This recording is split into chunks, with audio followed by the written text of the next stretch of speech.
സഹായിക്കണം. പൈസ ഇല്ലെങ്കിലും കുഴപ്പമൊന്നുമില്ല. സന്മനസ്സുള്ളവർ ഈ വീഡിയോ ഒന്ന് പരമാവധി ഷെയർ ചെയ്താൽ മതി. വെറും 2 മാസം പ്രായമുള്ള വിശാൽ മോന് ഇന്ന് എറണാകുളം ആസ്റ്റർ ഹോസ്പിറ്റലിൽ വെന്റിലേറ്ററിലാണ്. SMA രോഗം ബാധിച്ച് കിടക്കുകയാണ്. വിശാൽ മോൻ്റെ വീട് പട്ടാമ്പിയാണ്. ഞങ്ങൾ ഇൻസ്റ്റാഗ്രാമിൽ വീഡിയോ കണ്ടപ്പോൾ അങ്ങനെ മോൻ്റെ ഉപ്പാക്ക് വിളിച്ചു, കാര്യങ്ങളൊക്കെ അന്വേഷിച്ചു. ഒരുപാട് സങ്കടത്തിലാട്ടോ. ഇപ്പോഴും വെന്റിലേറ്ററിലാണ്. മാസങ്ങളോളം വർഷങ്ങളോളം ചിലപ്പോൾ കിടക്കേണ്ടി വരും എന്നാണ് ഡോക്ടർ പറഞ്ഞെന്ന് പറഞ്ഞു വെന്റിലേറ്ററിൽ. അപ്പോൾ ഒരു ദിവസം വെന്റിലേറ്ററിലും ഒക്കെപ്പാട് ചിലവ് എന്ന് പറഞ്ഞാൽ 38,000 രൂപ ഒരു ദിവസത്തെ ചിലവ്.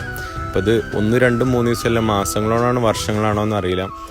അപ്പോൾ പരമാവധി എല്ലാവരും, നമ്മുടെ കേരളത്തിൽ 3.5 കോടി ജനങ്ങളുണ്ടല്ലോ, ഏകദേശം 1 രൂപ എടുത്താൽ തന്നെ നമുക്ക് നമ്മുടെ വിശാൽ മോനെ തിരിച്ചു കൊണ്ടുവരാൻ പറ്റും. ഇന്ന് ബറാത്തിരാവാണ്. നമ്മൾ സഹായിക്കണത് അത് ഉണ്ടാവും, മറക്കണ്ട. നാളെ നമുക്കാണോ നമ്മളെ കുട്ടികൾക്കാണോ നമ്മളെ വീട്ടുകാർക്കാണോ ആർക്കാണോ എന്താന്ന് വരാമെന്നൊന്നും പറയാൻ പറ്റൂല. അപ്പോൾ ഞാനിപ്പോൾ വീഡിയോ ചെയ്യണത് ഇപ്പോൾ നമ്മളെ കുടുംബക്കാരും ആയതുകൊണ്ടൊന്നല്ല. കുട്ടി കണ്ടപ്പോൾ, കുട്ടി കരയണ ആ വീഡിയോ കണ്ടപ്പോൾ ഭയങ്കര സങ്കടമായി, സത്യം പറയാലോ. അപ്പോൾ നിങ്ങളെ കൊണ്ട് കഴിഞ്ഞ രീതിയിലൊക്കെ സഹായിക്കും. പിന്നെ ഞാൻ ആദ്യം പറഞ്ഞില്ല, പൈസ ഇല്ലെങ്കിലും കുഴപ്പമില്ല, ഷെയർ ചെയ്യണമെന്ന് പറയാനുള്ള കാരണം എന്താണെന്ന് വെച്ച് കഴിഞ്ഞാൽ പൈസ ഉള്ള ആൾക്കാരുണ്ടാവുമല്ലോ. അപ്പോൾ അവർ ഷെയർ ചെയ്യുമ്പോഴല്ലേ അവർക്ക് എത്തുള്ളൂ. നമുക്ക് അറിയാമെന്ന് അറിയില്ല, വീഡിയോക്ക് റീച്ച് വരുന്നുണ്ടെങ്കിൽ ലൈക്കോ കമൻറ്റോ എന്തെങ്കിലും കിട്ടാലോ വീഡിയോ ഇങ്ങനെ ഷെയർ ചെയ്ത് പോവുള്ളൂ. അപ്പോൾ എന്തെങ്കിലുമൊക്കെ ചെയ്യുക. പിന്നെ പെട്ടെന്ന് തന്നെ പരമാവധി സഹായിക്കും.